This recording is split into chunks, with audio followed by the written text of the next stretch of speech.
Welcome back in. 7:12 in the morning. The third Republican presidential debate now in the books, and here to break it down and give their opinion and analysis, former state GOP chairman Marty Connors and Democratic strategist Richard Dickerson. Gentlemen, good to see you this morning. Good morning. Thank you. Good All morning. right, so before we talk winners and losers, let's talk a little bit about debate in general. It's less about Trump. I mean, Carly Fiorina actually got more time, but your initial thoughts?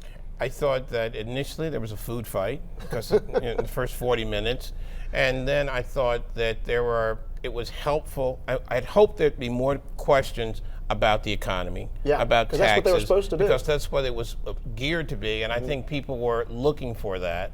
I think after they got through the food fight, there were questions that address some of the concerns, but I think there was a lot of missed opportunities. And some did well, some did not. Marty?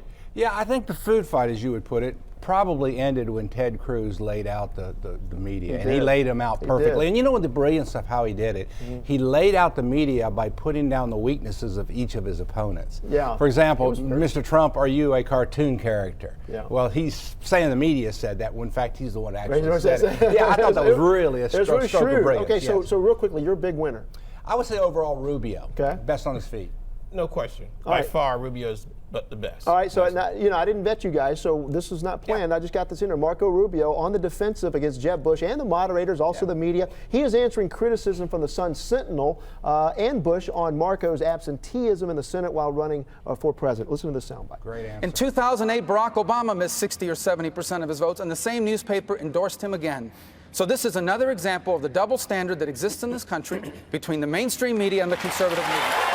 And you should be showing up to work. I mean, literally, the Senate, what is it, like a French work week? You get like 3 days where you have to show up? The only reason why you're doing it now is because we're running for the same position, and someone has convinced you that attacking me is going to help you.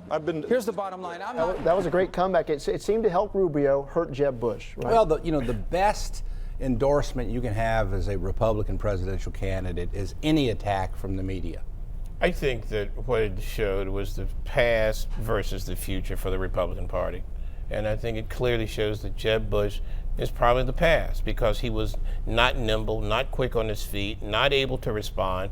Rubio is, they were calling him this week the Republican Obama. Well, he's young, he's articulate, he's quick on his feet, and he happens to represent a group that the Republican Party desperately needs to reach out to for the election. He has the ability to pivot. Great point. Okay, what about Chris Christie? Here he is attacking the questioning and the moderators. Brilliant. Brilliant.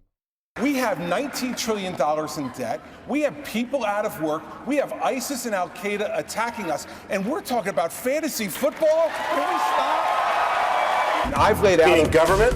No, John. John, do you want me to answer? You want to answer.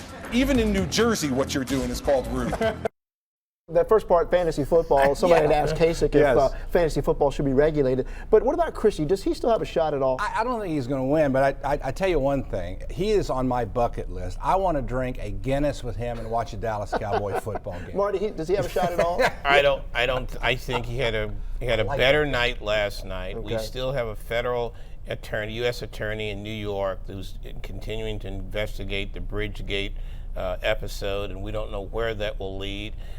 This is a guy who said, I am hands-on, and he had all of these things going on in around his office that he didn't know. Uphill battle. All right, so big loser, we're saying Jeb Bush, but I want to talk about the coverage now. You touched on it, CNBC's coverage. The debate seemed to be less about the economy, more about the questioning. Real quickly, it drew the ire of some of the debaters here.